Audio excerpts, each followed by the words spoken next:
Glasses is a worst combination. I'm crushing my face for you in the stream. God bless. Bless. Papa bless.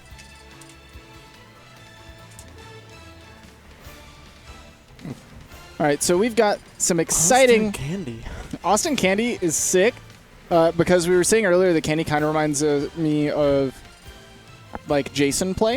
Okay. Very, very not committal, super spacing based, super laid back, chill kind of reactionary style.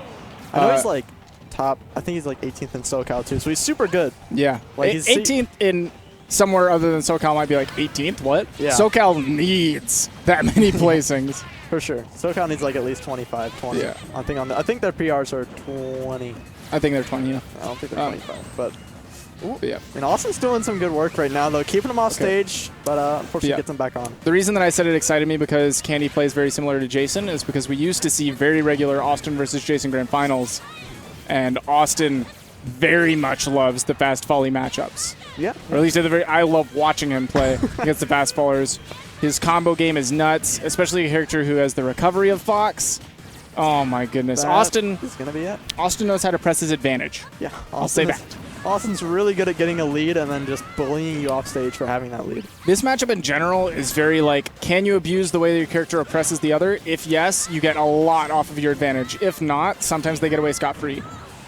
So like, you can very easily punish, I wouldn't want to say easily, you can absolutely, as Fox, punish Ness's disadvantage. You can punish his air dodges and the way that he buffers sometimes like Nair out of combos and such.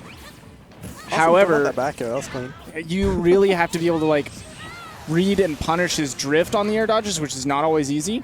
And spacing yourself in order to punish the aerials, also not always easy. Sometimes Ness kind of just gets away with things because you had the right read but didn't position yourself.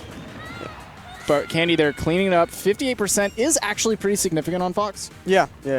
But we'll see. In general, you want to get like, you shoot for 40 to 60 if you have like that first stock taken. You shoot to get around there, so Austin was right in that sweet spot. Now he's sitting, that is a yikes, but he's going to be able to get back. Great angle, but he does catch the neutral, get up with that down smash.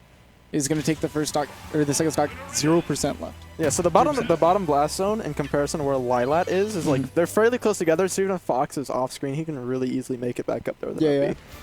So the only way he's like not making it back is just if he's straight up just blast zone goofs. Yeah. If he just dies off the bottom. I mean, unless he gets, two framed or something, of course, but or he messes up his own angle. Yeah. We saw little bursts of Candy being able to take advantage of his advantage state. Yep. But there were occasional moments where Austin would just be able to escape, and he wasn't able to press as much as maybe Austin was against him, where the fast faller combo game for Ness is much more bread and butter than the read-based situation that Fox has to deal with.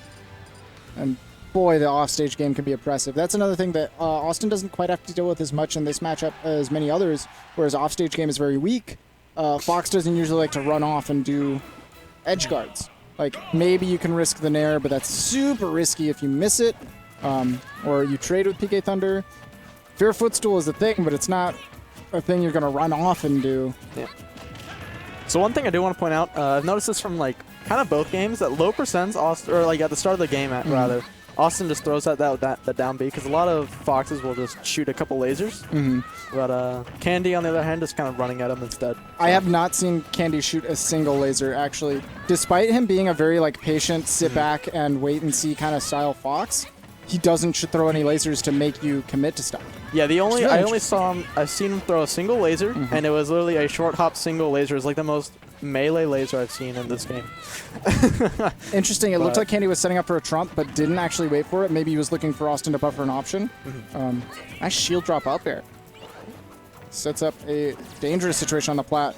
Candy, a little bit behind this game. So last game he had a big lead, Austin, but this game he's fallen a little bit behind, and Candy is trying to stick it to him, but getting caught with the back air. Oh my God, that killed it. 66 before the hit. Yeah, very early percents. Yikes. Candy was doing a really good job of pressing the neutral as Fox. I feel like that is one of his bigger advantages. Is he does, I think, solidly win the neutral against Ness. He does have a great range at which he wants to play. Oh, that tech was so good. Now Austin's recovered with up B. Can be interrupted, but he's not going to be. Wow, hitting that tech. Oh, no, he messed. Oh, even though he got it, it bumped him off. That's so weird. don't even know what that was. He must have just like hit a really weird spot on Town City. Great, though. Up air catching the landing. Austin's a madman. Fade. Oh, he tries to catch him with that forward air. He's expecting to fade away from the platform since Fox is already on it. Most people would fade away from that, but Awestin being Awestin is saying, no, I'm wild. I'm going to go for it. It's fine. Awestin going deep, even when he doesn't need to. He just wants to end this. Yeah, but he still does have a very large lead. And now we see he was losing in the start of the game, but able to bring it back. Awestin, the hometown hero, trying to still stick it to Candy, looking for this 2-0, and he might be getting it here on this edge guard. That's just the thing is, like, in this matchup, you can press neutral as much as you want, but if you're not getting the kills, it is much easier for Ness to close it out. A 2-0 there for Awestin, which means the bounty is still alive. Very, very explosive punish game.